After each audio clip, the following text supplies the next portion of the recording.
Self-healing beneran nggak butuh jalan-jalan.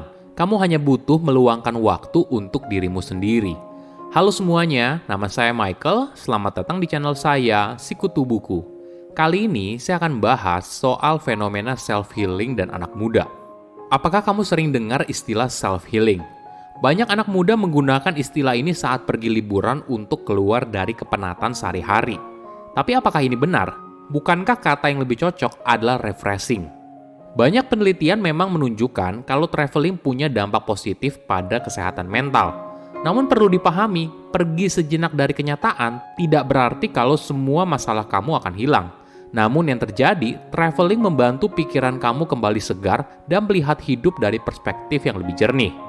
Sebelum kita mulai, buat kalian yang mau support channel ini agar terus berkarya, caranya gampang banget.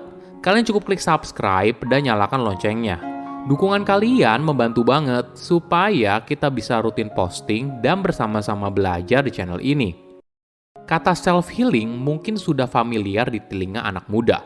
Apalagi di media sosial, kita pasti sering melihat tagar self-healing di postingan netizen. Skenarionya gini, aduh capek kerja nih, kayaknya saya butuh self-healing deh. Lalu foto liburan ke Bali dengan hashtag self-healing. Nah, di sini ada salah kaprah yang menganggap kalau jalan-jalan merupakan bagian dari penyembuhan diri. Mungkin lebih tepatnya adalah refreshing. Jadi kamu mencari aktivitas yang bisa menyegarkan kembali kondisi tubuh dan pikiran yang lelah. Caranya bisa berbagai macam, misalnya me time, baca buku, menghabiskan waktu dengan orang yang dicintai, atau bisa juga dengan liburan. Perlu digarisbawahi, kalau refreshing itu fungsinya hanya untuk menyegarkan kembali, bukan untuk menyelesaikan masalah. Memang benar, banyak penelitian yang mengatakan kalau traveling bagus untuk kesehatan mental. Ketika rutinitas setiap harinya membuat kamu stres, mungkin kamu butuh break sebentar dan traveling menjadi alternatif yang menarik. Kamu mungkin pernah dengar istilah seperti ini, mencegah lebih baik daripada mengobati. Nah, traveling itu ibaratnya obat pencegahan bagi tubuh, pikiran, dan jiwa. Stres di tempat kerja membuat kita jadi membutuhkan sebuah pengalihan sejenak yang bermakna. Jadi ketika kita rehat sejenak dari aktivitas harian, maka pikiran akan kembali segar, rileks, dan jernih. Menurut riset, lebih dari 80% orang Amerika mengalami penurunan stres yang signifikan hanya setelah 1 atau 2 hari traveling. Merasakan pengalaman yang berbeda ternyata dapat membuka pikiran kita soal cara hidup yang baru. Sesuatu yang sederhana seperti mempelajari resep baru atau mengubah cara kamu menghabiskan waktu senggang ternyata dapat memiliki efek dramatis pada kesejahteraan pribadi. Apalagi saat kamu traveling ke luar negeri, kamu bersentuhan dengan budaya baru, orang yang berbeda, hingga rasa makanan yang berbeda. Menariknya, traveling tersebut tidak perlu harus nyaman dan tidak ada masalah apapun.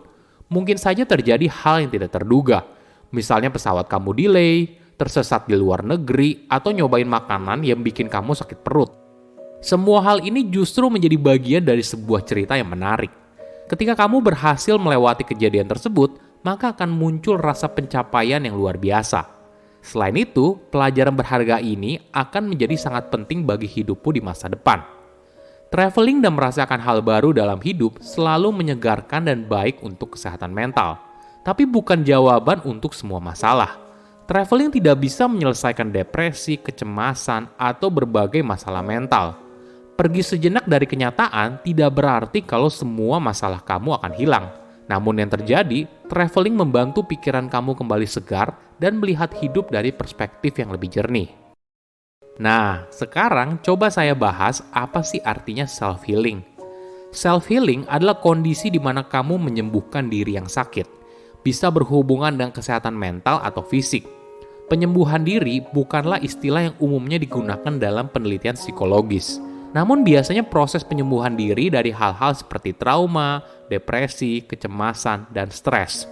Menariknya, untuk melakukan self-healing, kamu nggak butuh jalan-jalan. Kamu hanya perlu meluangkan waktu untuk diri kamu sendiri. Nah, ini ada beberapa tips yang bisa kamu coba.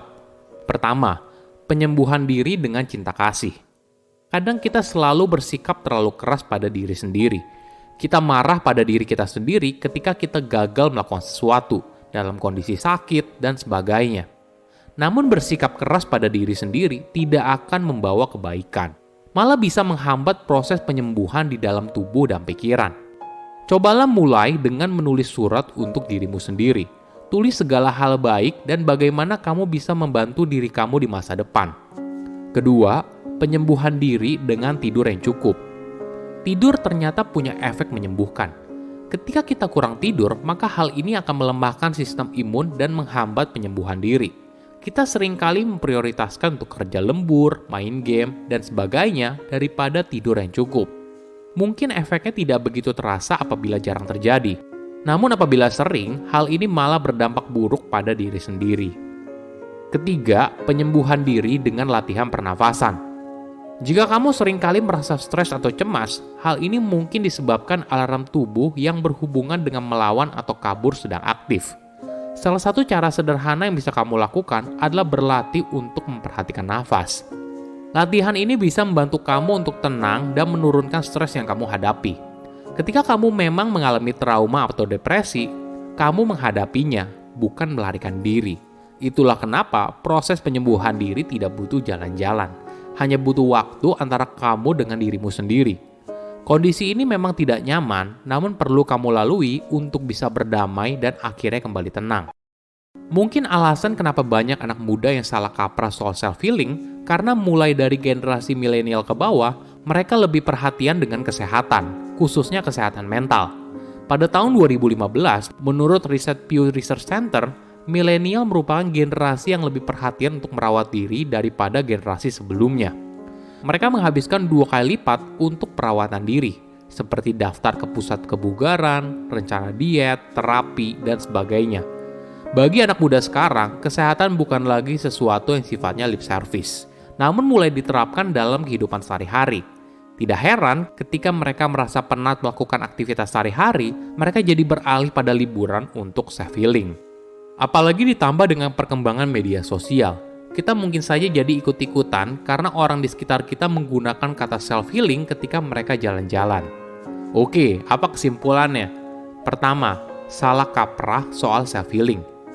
Ada salah kaprah yang menganggap kalau jalan-jalan merupakan bagian dari penyembuhan diri. Mungkin lebih tepatnya adalah refreshing. Jadi kamu mencari aktivitas yang bisa menyegarkan kembali kondisi tubuh dan pikiran yang lelah. Kedua, traveling berdampak positif pada kesehatan mental. Stres di tempat kerja membuat kita jadi membutuhkan sebuah pengalihan sejenak yang bermakna. Jadi ketika kita rehat sejenak dari aktivitas harian, maka pikiran akan kembali segar, rileks, dan jernih. Ketiga, self-healing hanya butuh waktu dengan dirimu sendiri. Ketika kamu mengalami trauma atau depresi, kamu menghadapi masalah bukan melarikan diri. Itulah kenapa proses penyembuhan diri tidak butuh jalan-jalan. Hanya butuh waktu antara kamu dengan dirimu sendiri. Kondisi ini memang tidak nyaman, namun perlu kamu lalui untuk bisa berdamai dan akhirnya kembali tenang. Silahkan komen di kolom komentar pelajaran apa yang kalian dapat ketika tahu informasi ini. Selain itu, komen juga mau tahu informasi apa lagi yang saya review di video berikutnya. Saya undur diri, jangan lupa subscribe channel YouTube Sikutu Buku. Bye-bye.